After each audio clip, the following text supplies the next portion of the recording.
Before we go any further into how my son and his wife uninvited me from Thanksgiving and invited just my daughter-in-law's family, I want to pause and speak directly to you. If you've ever been made to feel invisible, or like your only place was in the background, waiting quietly while others decided if you were included, let me remind you, you are not finished, and you are not forgotten. This season of life is not about being pushed aside. It's about living fully, laughing often, and enjoying the years you've earned. And to help you do just that, I want to share something special. 38 uplifting and funny short stories for seniors. Easy-to-read tales that bring laughter, memories, and mental stimulation. Psychotherapist approved. It's filled with lighthearted, warm, and funny stories written to brighten your day, stir up good memories, and even give your mind a gentle workout. It's easy to read and perfect for reminding yourself that joy and laughter belong in every chapter of your life. So before you hear what happened when I finally decided to stop waiting for an invitation and start building my own table, grab your copy from the pinned comment. And if this message speaks to you, don't forget to hit like, share it with a friend who needs the reminder, and subscribe for more true stories of women standing strong. Because what comes next in my story will show you that sometimes being left out is what leads you to discover your greatest strength. I was sitting at my kitchen table that morning, sipping my coffee the way I always do, looking out at the marsh behind my house in Charleston, South Carolina. The water was calm, the egrets were gliding low, and for a moment, everything felt peaceful. At 67 years old, I thought I knew what family rhythm looked like. I thought I knew where I belonged. But sometimes life has a way of shifting underneath your feet when you least expect it. My phone buzzed, face down on the table. I reached for it without much thought, thinking it was one of my cousins reminding me about pies, or maybe my niece Karen asking if I still had Grandma's old cornbread recipe.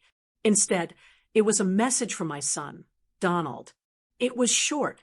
No greeting, no warm words. Just one cold line. Mom, it'll just be Sophia's family this year. Hope you understand. I read it once, then again, and then again, as if the words might change if I stared long enough. They didn't.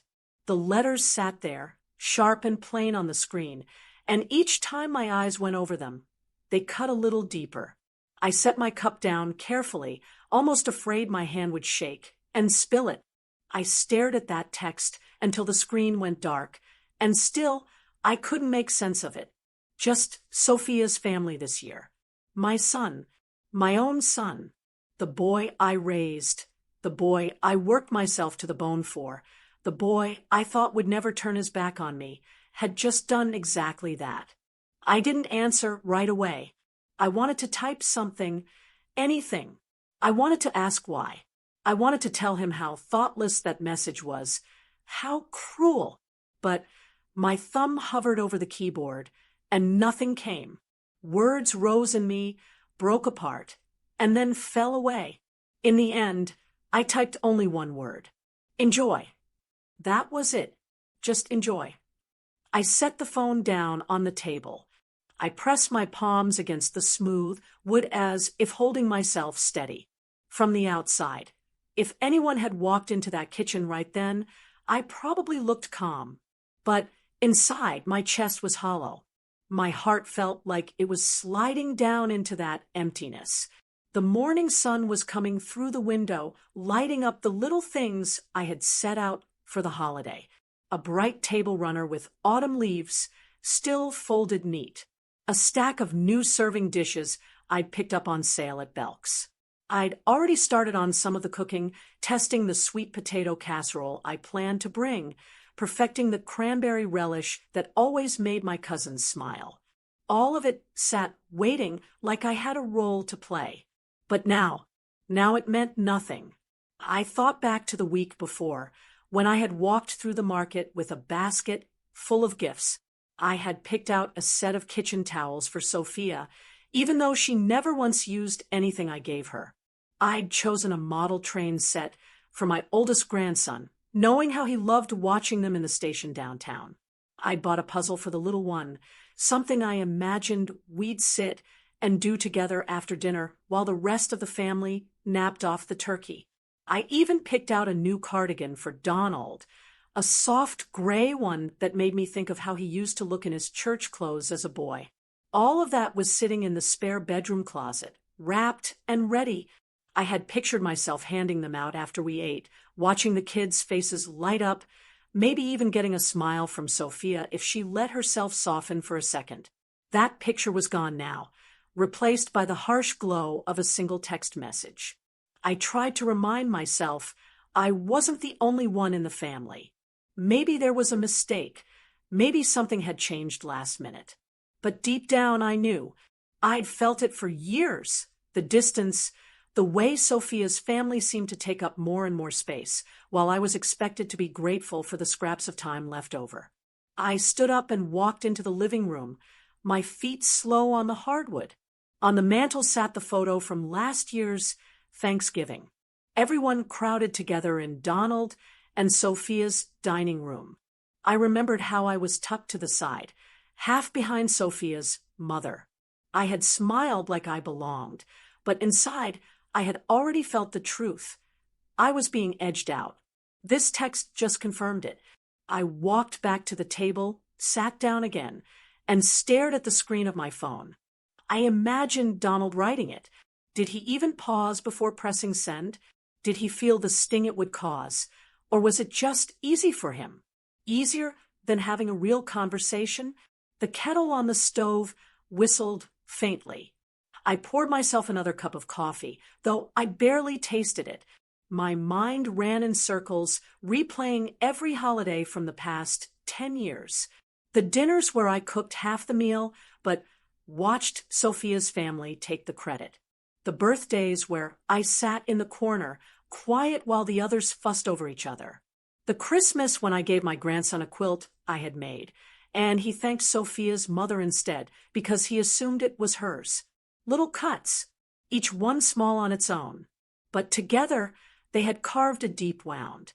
And now, here I was 67 years old, with a lifetime of giving, of showing up, of sacrificing. And still, I wasn't welcome at my son's table. I leaned back, the chair creaking under me. My eyes went to the folded table runner again.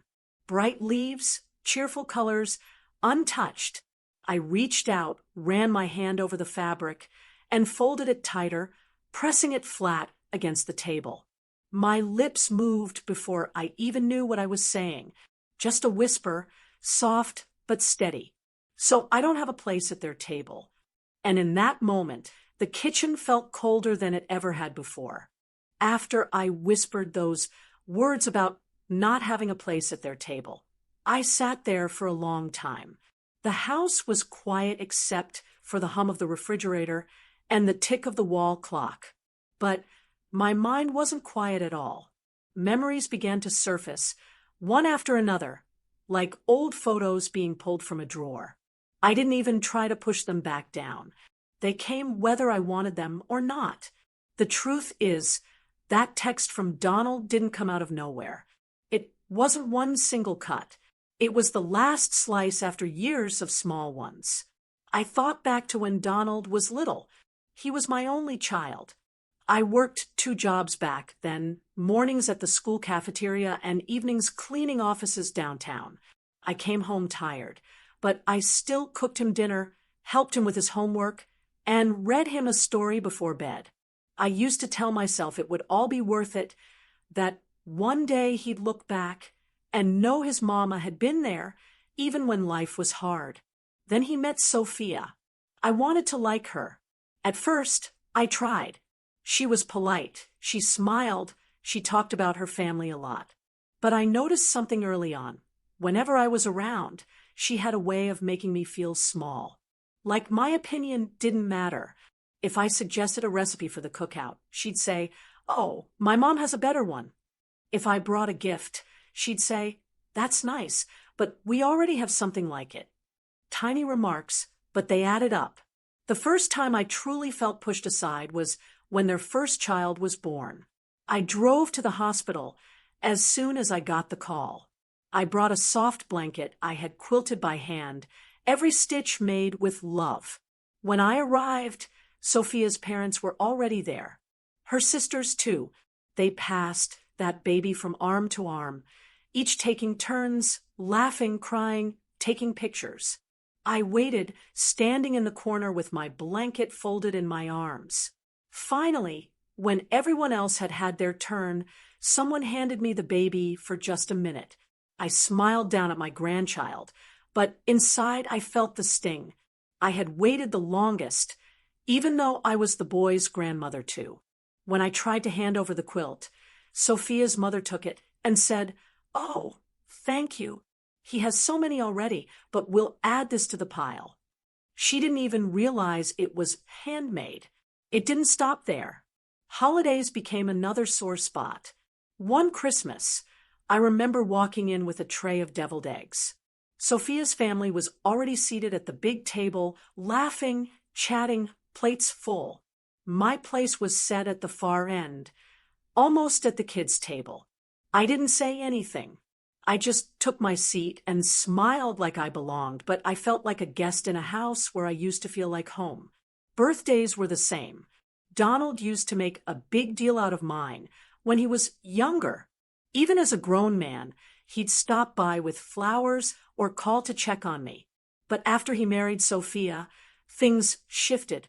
I remember one year, he forgot mine completely. The next week, though, I saw pictures online of the big dinner they threw for Sophia's father's birthday. A steakhouse meal, balloons, cake, the whole family gathered. I didn't say a word to Donald. I didn't want to sound jealous. But in my heart, I felt it. My place in his life had shrunk. Another memory came to me while I sat at the table that morning. It was a Thanksgiving about 10 years back. I had cooked pies, mashed potatoes, and green beans. I carried them into Donald's house, balancing the hot dishes with care.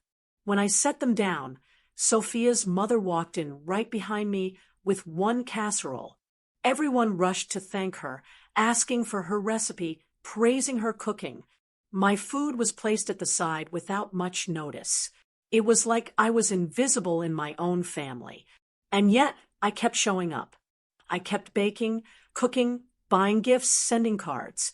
I told myself that if I gave enough, if I stayed steady, maybe they'd see my worth. Maybe Donald would remember that his mama was always there.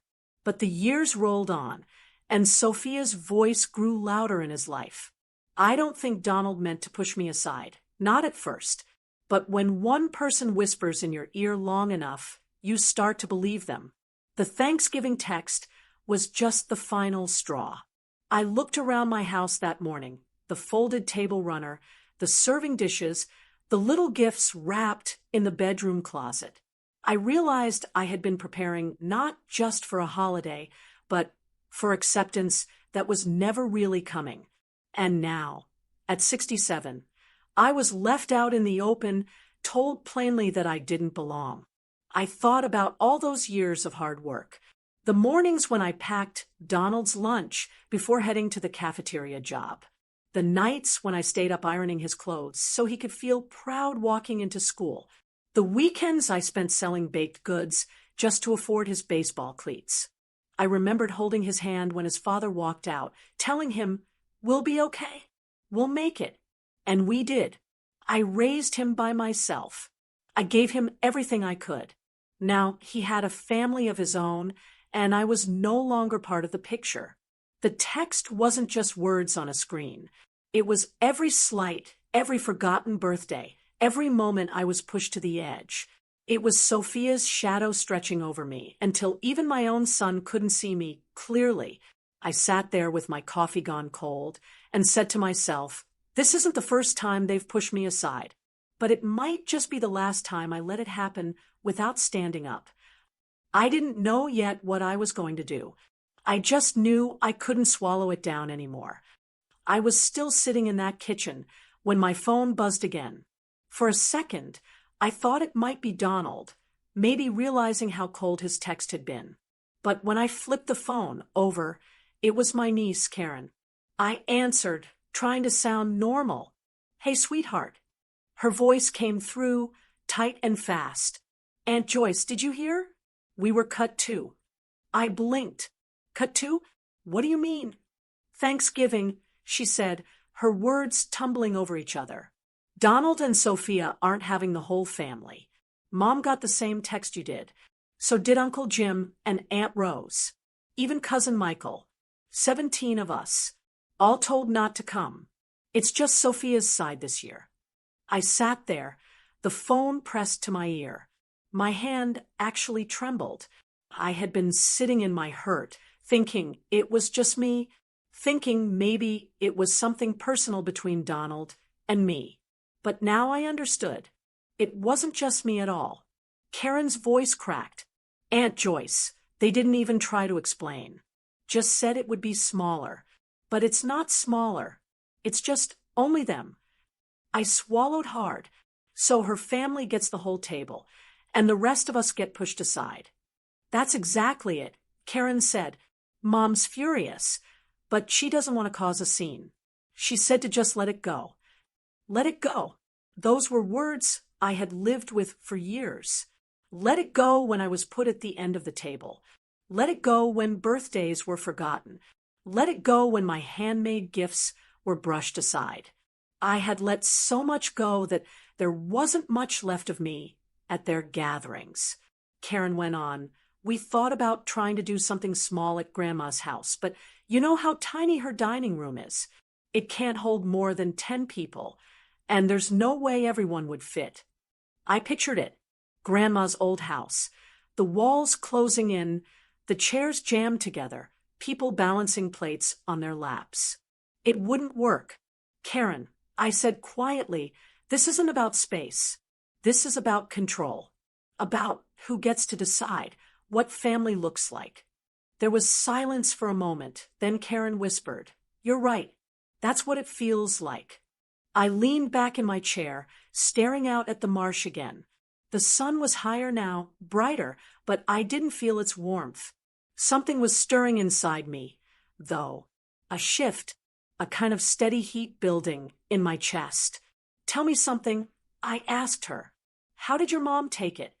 Karen sighed. She's hurt, but she said we should just do our own thing. She doesn't want to give Sophia the satisfaction of knowing she got to her. I shook my head, though Karen couldn't see me. No, this isn't just about Sophia. This is about all of us being told we don't matter. Karen's voice softened. I knew you'd understand. You always do. When we hung up, I sat there with my phone in my lap. I thought about the family members scattered across the city, each sitting in their own kitchen that morning, feeling the same sting I did. 17 people, told with a few cold words that they weren't wanted. And not just strangers, not distant cousins we barely knew. These were people who had always shown up. People who had cooked, cleaned, laughed, prayed together. People who had filled every Thanksgiving table I could remember. And now they were out because Sophia wanted her family front and center. I tapped my finger against the table, slow and steady. That warmth in my chest kept growing. For the first time in years, I didn't feel like shrinking down. I didn't feel like letting it go. Instead, I thought, what if we had our own table? The idea came like a small spark, but once it lit, it didn't go out. I could picture it, not a crowded table shoved into Grandma's little dining room, but a real gathering, a table long enough to hold everyone, a meal that didn't leave anyone standing on the edges. For so long, I had told myself I was powerless, that the best I could do was show up and smile while being overlooked. But maybe I wasn't powerless. Maybe I had more to give than just side dishes and quiet smiles. I looked around my house. My home wasn't huge, but I had more space than Grandma's. And just a short drive away, there was the estate I had inherited from my brother after he passed.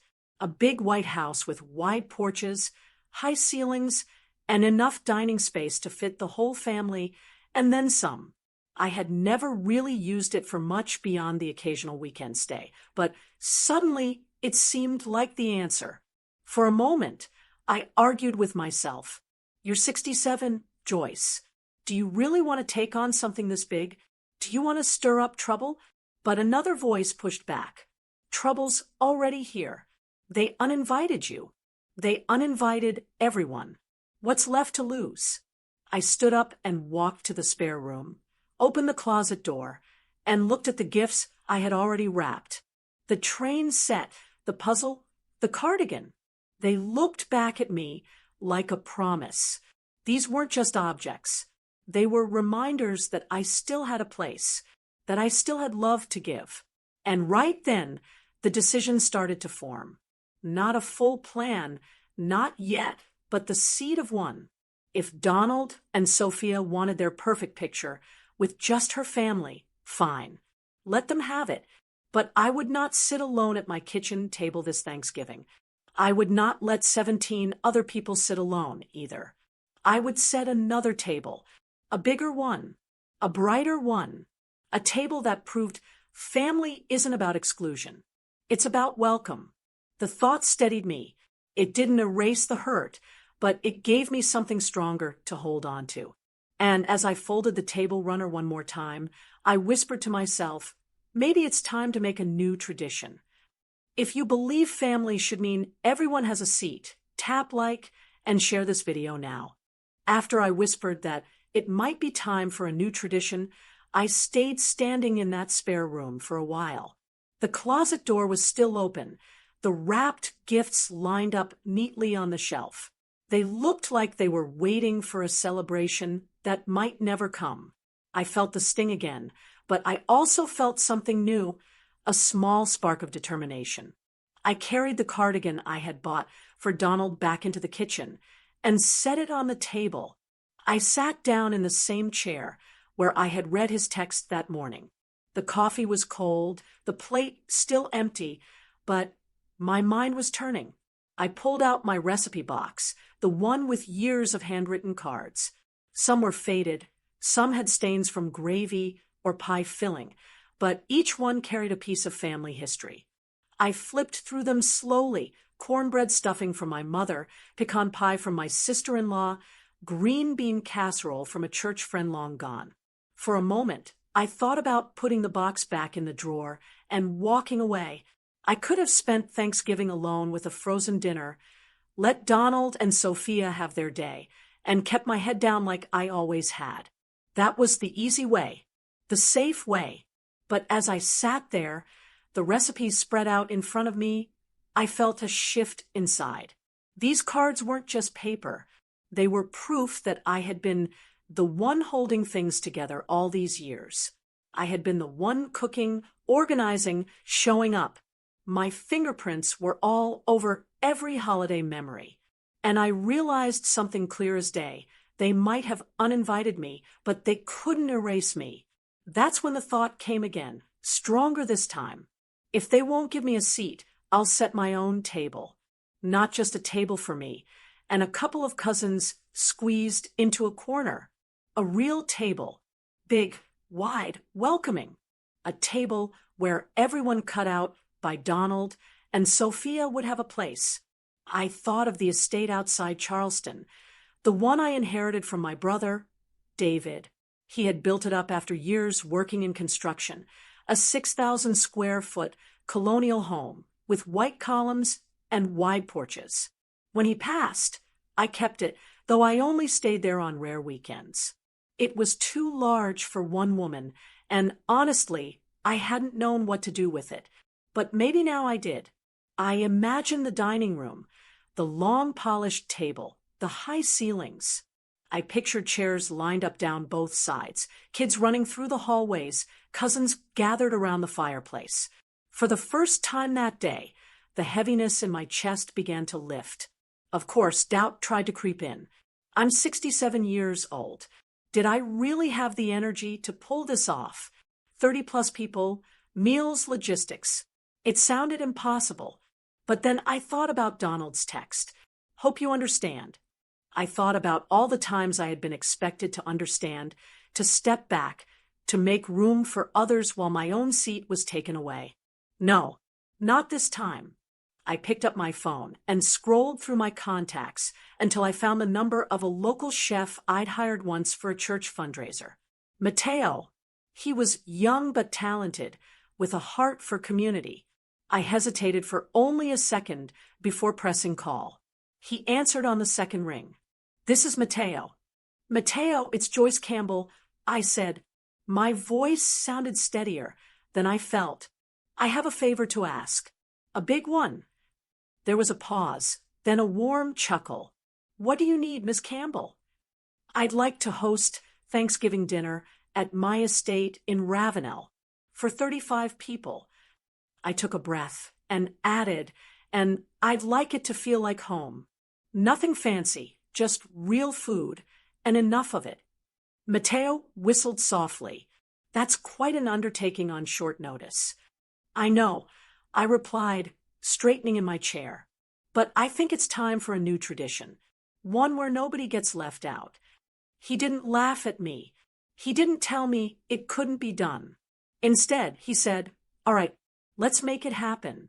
I'll work up a menu and call you back tonight."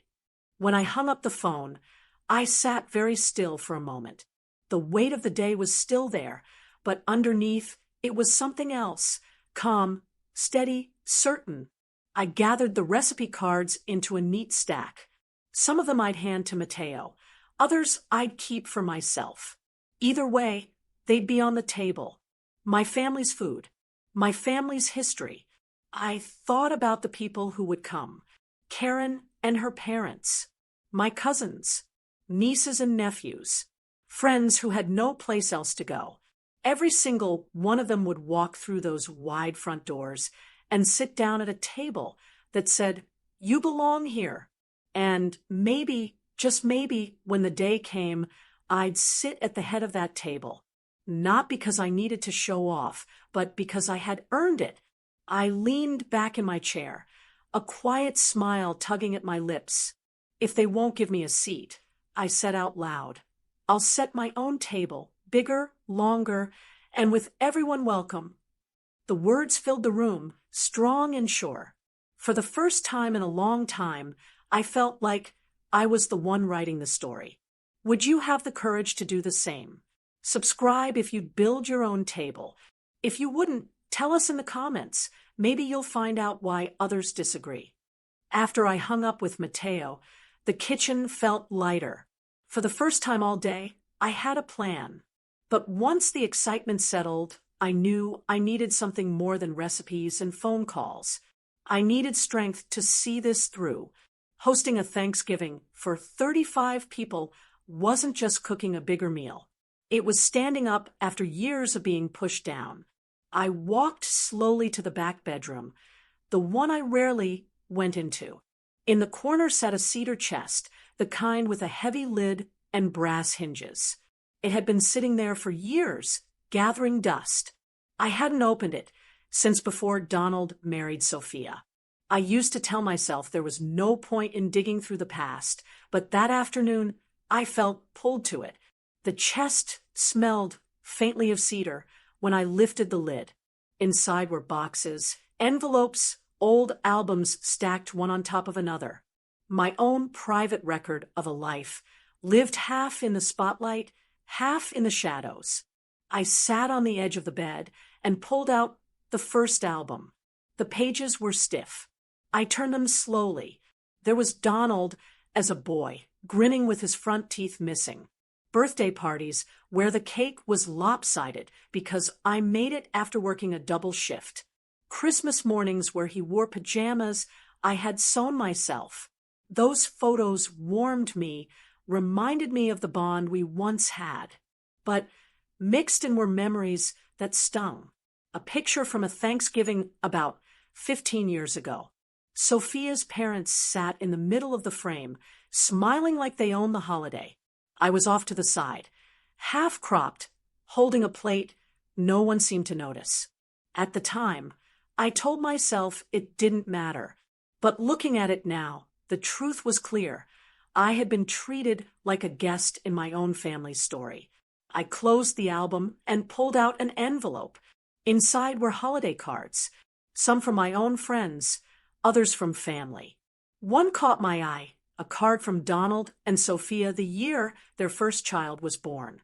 The picture showed the baby in a matching outfit with Sophia's whole family gathered around. On the back, in neat handwriting, it said, "Our first Christmas together." Not a single mention of me.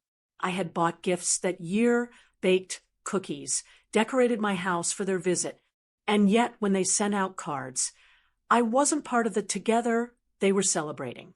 I felt the sting again, but I kept going. At the bottom of the chest, I found a small box. Inside were notes I had written to myself over the years. I had kept them, almost like evidence for my own sanity. Little scraps of paper where I jotted down moments I didn't want to forget, not because they were good, but because they hurt so much I needed proof I hadn't imagined them. One read, "Easter Sunday. Donald and Sophia left right after lunch to go to her parents. Didn't help clean up. Didn't ask if I was okay." Another said, "Donald forgot my birthday. Called 2 days later after Sophia reminded him." Another bought quilt for grandson. Sophia's mother thanked for it. Donald said nothing. I held those scraps in my hand, feeling both sadness and clarity. These weren't small things. They were pieces of a pattern. Proof that I had been second choice for years. Proof that I had mattered less once Sophia's family took center stage. But as I sat there with the papers spread across my lap, something changed. Instead of feeling crushed, I felt steady. These notes weren't just evidence of my pain. They were reminders that I had survived every slight. I had kept showing up, kept loving, kept giving, and that meant I could keep standing now. I closed the small box and placed it back inside the chest. Then I reached for another folder I had almost forgotten. Inside were letters Donald had written as a boy, crayon drawings that said, "Love you, Mom." Notes from summer camp where he signed off, "Miss you, can't wait to come home." I read through them slowly, and my eyes filled with tears. Donald had loved me once without hesitation. Before life got complicated, before other voices grew louder, somewhere inside, that little boy was still there. I held onto that thought like a rope in deep water. I put everything back carefully, then closed the lid of the cedar chest. My hands pressed against the wood, and I spoke out loud, steady and sure. "This box doesn't hold just pain. It holds proof that I kept going, and now I'll keep going again." I stood up taller as I left the room. The hurt was still there, but it didn't weigh me down. It fueled me. Each photo, each note, each card was another reason to set that new table, to show my family and myself that I was not invisible, not disposable. By the time I walked back to the kitchen, the decision felt unshakable. The recipes, the phone call with Mateo, the cedar chest, it all came together.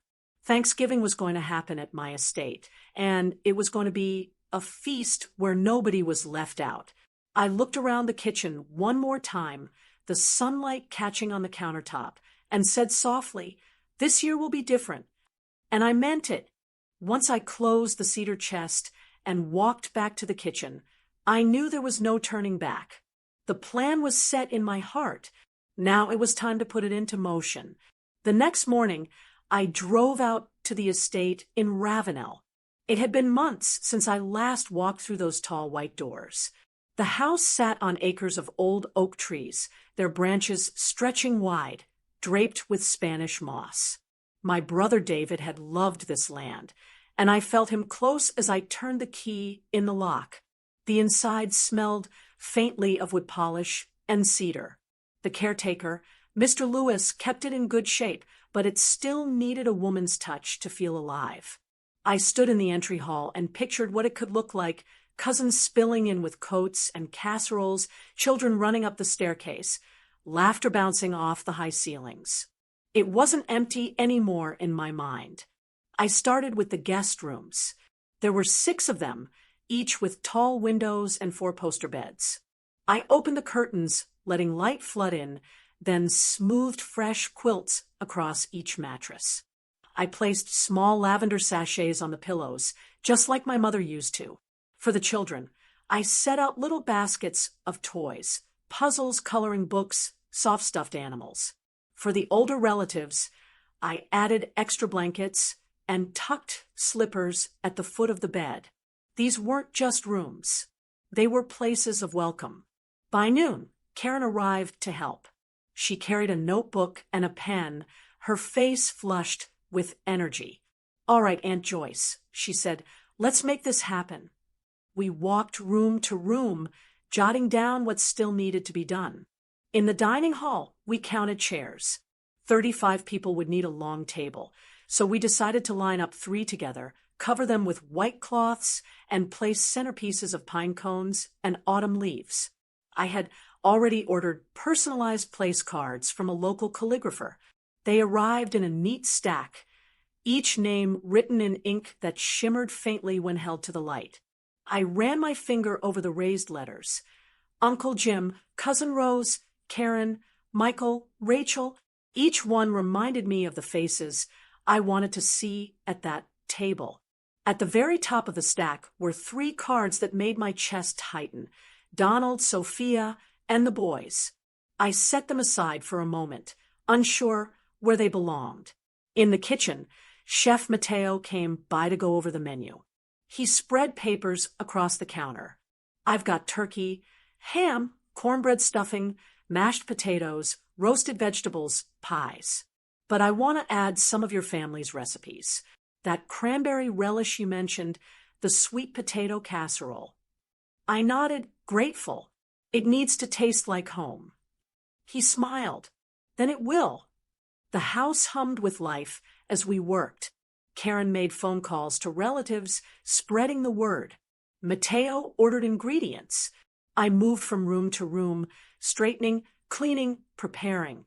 The day passed in a blur of motion, but under it all, a quiet joy grew. That evening, just as I was folding napkins in the dining hall, my phone rang. The screen lit up with Donald's name. My stomach dropped. For a moment, I thought about letting it go to voicemail. But I pressed answer. "Mom," he said, his voice tight, "what are you doing?" I kept my tone calm.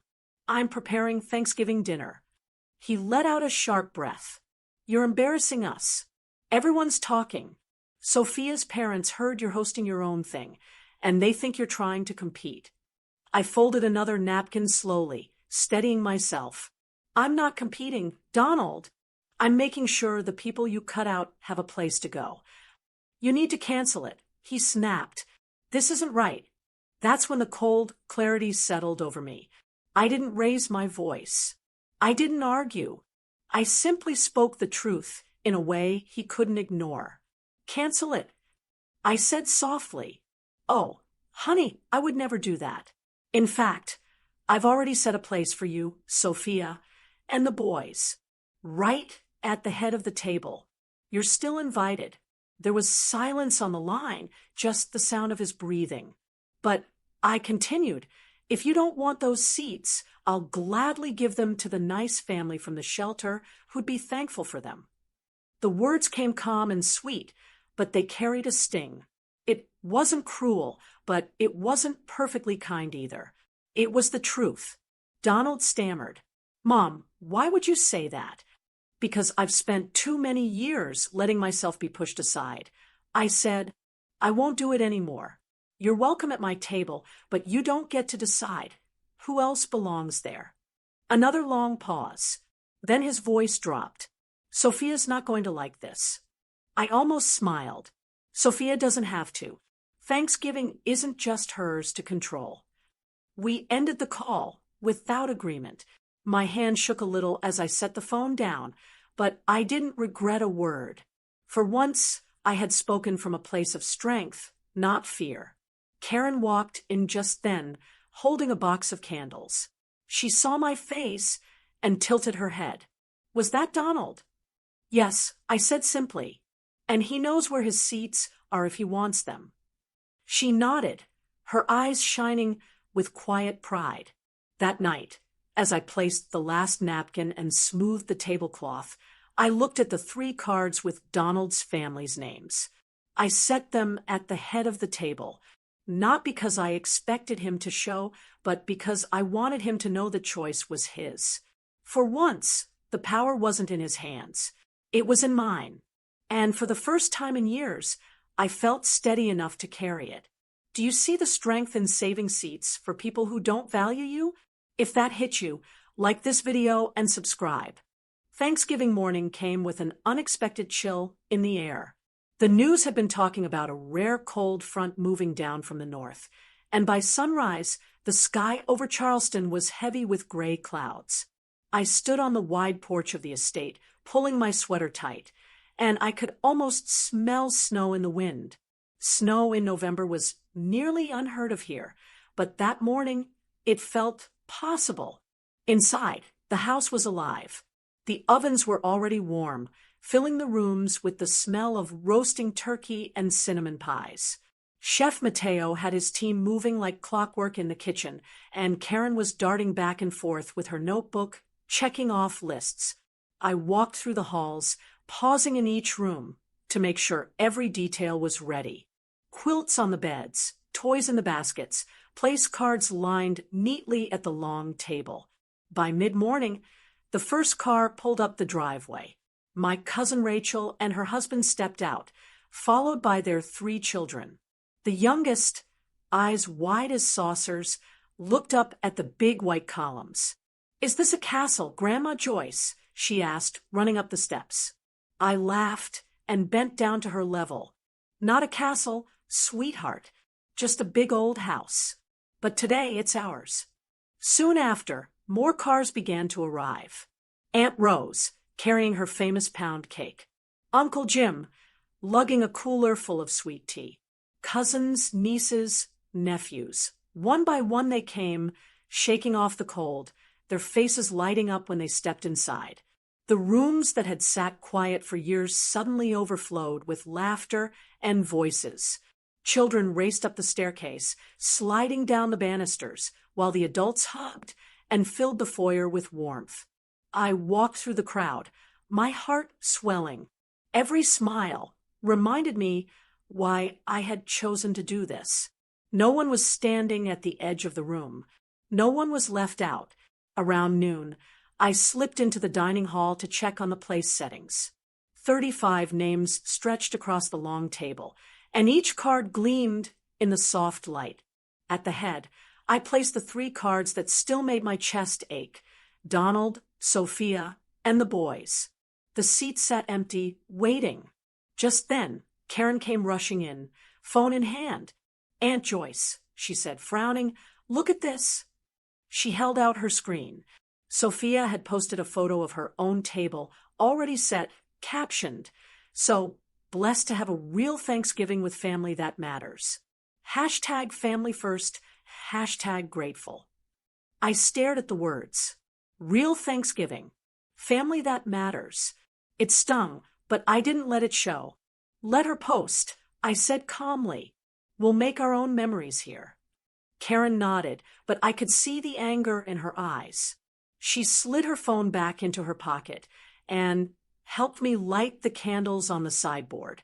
By 2 o'clock, the feast was ready. Mateo carried the first turkey to the table, golden and steaming. Platters of roasted vegetables, bowls of mashed potatoes, baskets of cornbread. The spread was endless. We gathered everyone in the dining hall, the children bouncing in their seats, the adults settling with smiles. I stood for a moment, looking down the length of the table. 32 faces, each one glowing with anticipation. My voice caught, but I managed to say, "I'm glad you're all here. Today, nobody's forgotten. Today, everyone has a seat." Applause broke out, and the meal began. The sound of laughter and clinking silverware filled the room. I passed plates down the table, helped the children with their food, and listened to stories that floated from one end to the other. It felt like family the way it was meant to be. Then, just as Uncle Jim stood to make a toast, the lights flickered. Once, twice. Then everything went dark. Gasps rose around the table. A few children squealed. The wind howled outside, and the windows rattled in their frames. "It's the storm," Mateo called from the kitchen. "Power's out across the county." For a moment, silence fell heavy in the dark. Then I reached for the basket of candles we had set aside, and Karen struck a match. Soft light flickered across the table. Soon more candles were lit, their glow dancing against the walls. Someone pulled out their phone flashlight, then another, and then, from somewhere near the middle of the table, a voice began to sing. A slow, steady hymn. Amazing grace. How sweet the sound. Others joined in, one by one, until the room was filled with voices rising together. I sat back and listened, my eyes wet. In that candlelight, with the storm raging outside, the warmth in that room was stronger than any electricity could provide. Children leaned against their parents, cousins held hands, uncles and aunts swayed gently as they sang. For 20 minutes, we ate by candlelight, laughing and humming, sharing food and stories. When the generator finally kicked in and the lights blinked back on, a few people sighed, almost disappointed. The darkness had brought us closer, made us feel something real that no post or picture could capture.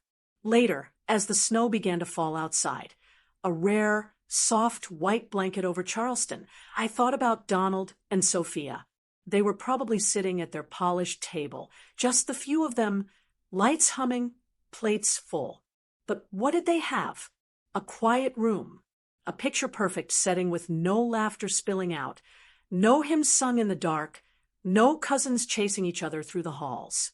I looked around at the 35 people in my dining hall and realized something with perfect clarity. They thought uninviting us would take something away, but all it did was give us the chance to build something better. By the time the storm quieted down and the generator hummed back to life, the house was filled with the smell of pies warming in the oven and coffee brewing on the stove. People lingered at the table long after their plates were cleared, still laughing and sharing stories in the glow of the candles we hadn't yet blown out. I was clearing dishes when Karen slipped her phone out and began snapping pictures. She caught one of the table lined with candles, faces glowing in the soft light. She took another of the children curled up under quilts by the fireplace, and one of Uncle Jim leading everyone in a hymn while the snow drifted outside the window. She showed me the photos. "Aunt Joyce, people need to see this," she said. I hesitated. I've never been one to put my private life online, but when I looked at those pictures, I realized they told a story all on their own. A story of togetherness, of laughter, of what family can look like when nobody's left out. So I nodded. "Go ahead." Within an hour, Karen had posted a series of pictures with the caption, 35 strong. Everyone welcome. The best Thanksgiving we've had in years. At first, the comments trickled in slowly. Friends from church, neighbors, old classmates. "This looks beautiful." "Now, that's what Thanksgiving is about." Then more came. "This looks like the real Thanksgiving. Wish I was there." "Joyce, you did something special." By the next morning, the posts had spread through our hometown circles. People began sharing them on their own pages. Someone even made a side-by-side comparison. Karen's photo of our glowing candlelit table, lined with 35 people, against Sophia's picture of her small gathering.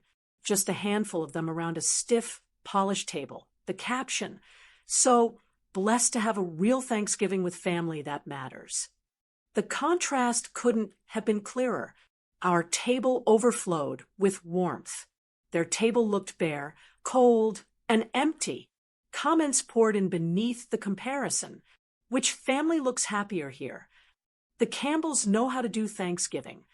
Funny how the ones left out ended up with the better day. By noon, my phone was buzzing nonstop with messages. Cousins I hadn't seen in years, neighbors, even people from church I barely spoke to were writing things like, "Joyce, you showed what true family means." I didn't post anything myself. I didn't need to. The photos spoke for me. Around 2 o'clock, my phone rang again. Donald. For a moment, I thought about letting it go to voicemail, but I answered. Mom. He started, his voice sharp. What are you trying to do? I'm not trying to do anything, I said, keeping my tone even. You're making us look bad. He snapped. People aren't talking. Sophia's parents saw that post. They said it's humiliating. Everyone thinks we excluded you, and now you're parading around like a victim. I stood at the window, looking out at the blanket of snow covering the yard. Children's footprints still trailed across it from the night before. Their laughter still echoed in my ears. Donald, I said quietly, I didn't need to make you look bad. You did that yourself. There was silence on the other end. You cut out 17 people. I continued. You told me I didn't have a seat at your table. I didn't complain. I didn't argue. I simply set another table. If people see the difference, that's not on me. That's on you. His breathing grew heavier. Mom, you don't understand what Sophia's dealing with. She wanted something small with her family. It wasn't personal. Not personal. My voice cracked, but I held it steady. Donald, when you send your own mother a message saying she's not welcome, it's as personal as it gets. He didn't answer right away. I could almost hear the gears turning in his head, the way they always did when he didn't have a quick excuse. Finally, he said, Sophia's furious. She says you embarrassed her. I almost laughed. She embarrassed herself. I didn't post her caption about real family. She did that. If people compare, that's on her. Mom, he started, but I cut him off. No, Donald, you've been telling me to understand for years. Understand why birthdays were missed. Understand why her parents always came first. Understand why I was always at the end of the table. Well, now it's your turn to understand. You made a choice. I made mine, and I don't regret it. The line was quiet for a long moment. Then he muttered, I'll talk to you later, and hung up. I set the phone down, my hand steady. For the first time in a long time, I didn't feel the weight of his disapproval pressing on me. Instead, I felt free. Later that evening, Karen came in with her phone. Aunt Joyce, you should see this, she said, grinning. She showed me dozens more comments. People I didn't even know were sharing the photos. Some wrote things like, that's what holidays should look like. Others said, Joyce Campbell knows how to host a real Thanksgiving. I shook my head, a little overwhelmed. I didn't do this for attention. Karen smiled. I know. That's why it means so much. I went to bed that night with the glow of candlelight still in my memory. Not just the candles on the table, but the light in people's faces. I had seen something in them I hadn't seen in years. Connection, belonging, joy. And no amount of online chatter could take that away.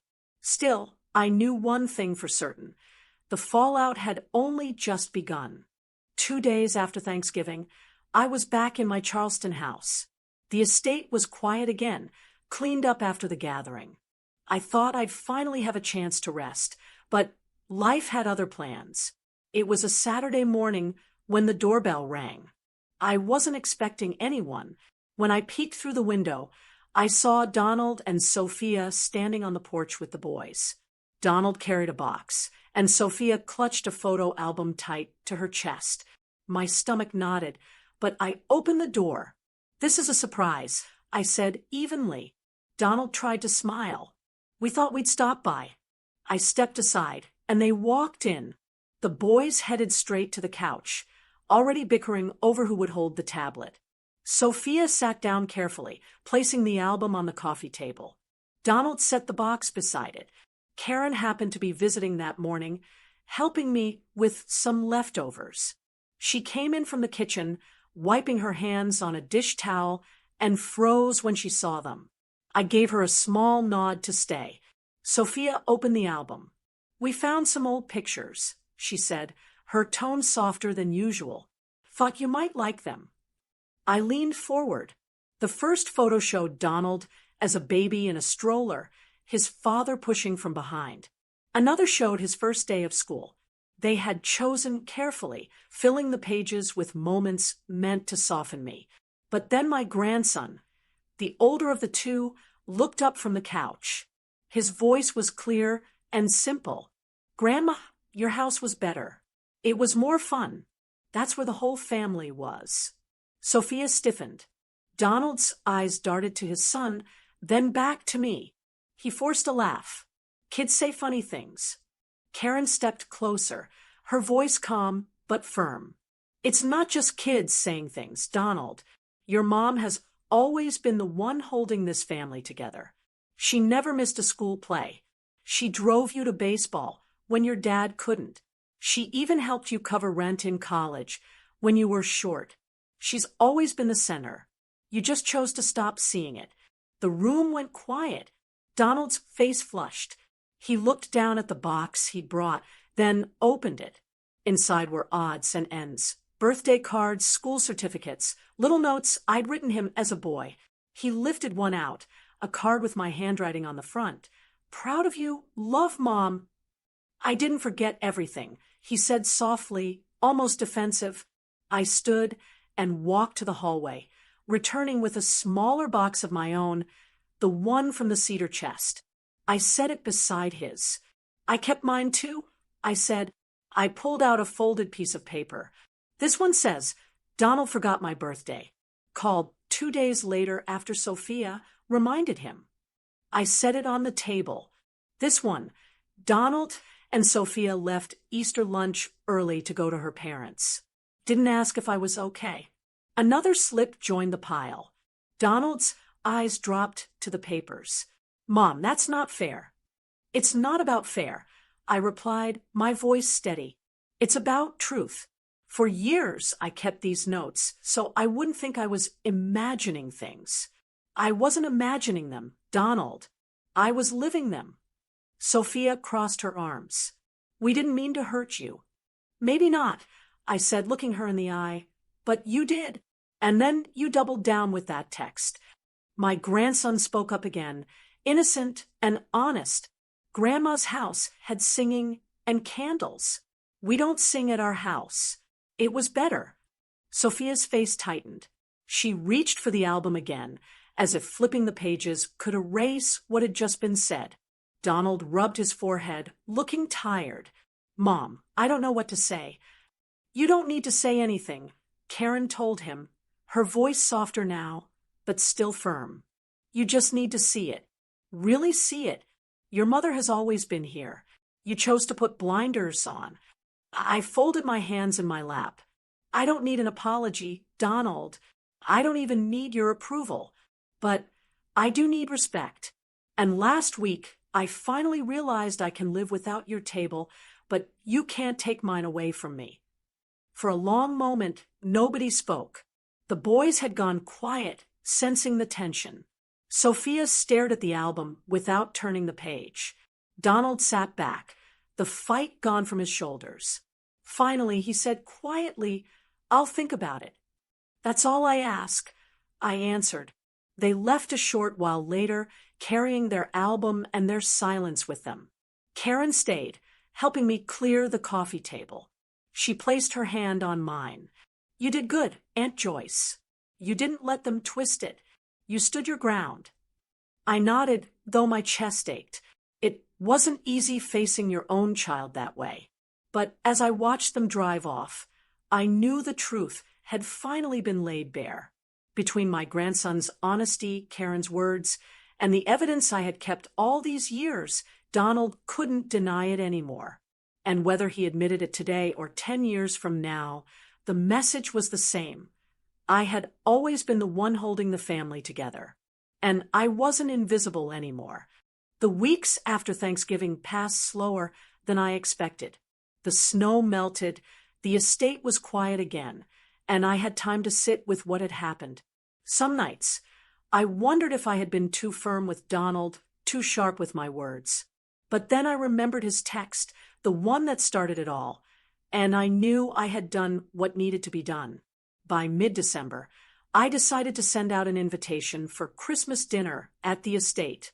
I didn't know who would come, but I wanted to keep the doors open. To my surprise, Donald and Sophia replied first. A simple message, "We'll be there." I read it twice, trying to decide what it meant. Were they coming to make peace, or just to keep up appearances? Either way, I knew I had to be ready. Christmas Day arrived crisp and clear, the kind of winter morning where the air feels sharp in your lungs. I stood on the porch of the estate again, this time with garlands draped along the railings and a tall tree glowing through the front window. One by one, the family arrived, their cars crunching over the gravel drive. And then Donald's car pulled in. He stepped out first, carrying a dish of sweet potato casserole. Sophia followed, holding the youngest boy's hand. The older one carried a wrapped present almost bigger than he was. They walked toward me slowly, but when they reached the steps, I smiled and said, simply, "Welcome." Inside, the dining room looked different from Thanksgiving. This time, I had asked the tables to be set in a large circle. No head of the table, no one at the end. Everyone sat equal, side by side. People found their seats, chatting and laughing as they settled in. Donald placed his dish on the sideboard, then sat down beside his boys. Sophia slid into the chair next to him, her face unreadable. Dinner began with quiet conversation. Plates passed around, glasses clinked, and slowly the room filled with the same warmth I'd felt at Thanksgiving. The boys laughed with their cousins, piling their plates with ham and biscuits. My niece Karen shared stories from her childhood, and the uncles teased each other as always. At one point, I noticed Sophia watching me. She caught my eye, then leaned closer. Her voice was low, meant only for me. "I need to tell you something," she said. "I've felt threatened by you. From the beginning, you had such a strong place in Donald's life, and I thought if I didn't push, there wouldn't be room for me." Her words surprised me, but I kept my tone gentle. "Sophia, there was always room for you. I just never expected there wouldn't be room for me too." She looked down at her plate, her voice softer still. "I see that now. For a long time, neither of us said anything more. But I could feel the first crack in the wall she had built between us. Later in the evening, after dessert was served and coffee was poured, Donald stood. He cleared his throat, looking around the circle of faces. "I want to say something," he began. His voice wavered, but he pressed on. "Mom, I wasn't fair to you. I let things get in the way. But seeing everyone here tonight, I realize you're the one who brought this family back together. Thank you." His words settled over the table like a blessing. I didn't need a long apology. Those few sentences were enough. I looked around at the circle, cousins laughing, children playing, elders smiling. The family I thought I'd lost had come together stronger than before. And I realized something I never had before. Being left out of their table gave me the strength to create one of my own. It wasn't revenge. It wasn't even about proving a point anymore. It was about finally understanding my own worth. When the evening wound down, I walked out to the porch as the cars pulled away. The boys ran back to hug me, their cheeks red from the cold. Donald shook my hand, then hugged me tight, something he hadn't done in years. Sophia met my eyes, gave a small nod, and whispered, "Merry Christmas." I watched their car drive off into the night, the headlights disappearing down the road. The estate was quiet again, but this time it felt full. I turned back inside, the glow of the Christmas tree lighting the hall, and felt peace settle over me. And now, as I share this with you, I want to leave you with a question. Have you ever been pushed aside, only to discover your own strength? What would you do? Shrink away or build a bigger table? If this story spoke to you, don't forget to like, share, and leave a comment below. I'd love to hear your own experiences. And be sure to subscribe to the channel because more stories are coming your way.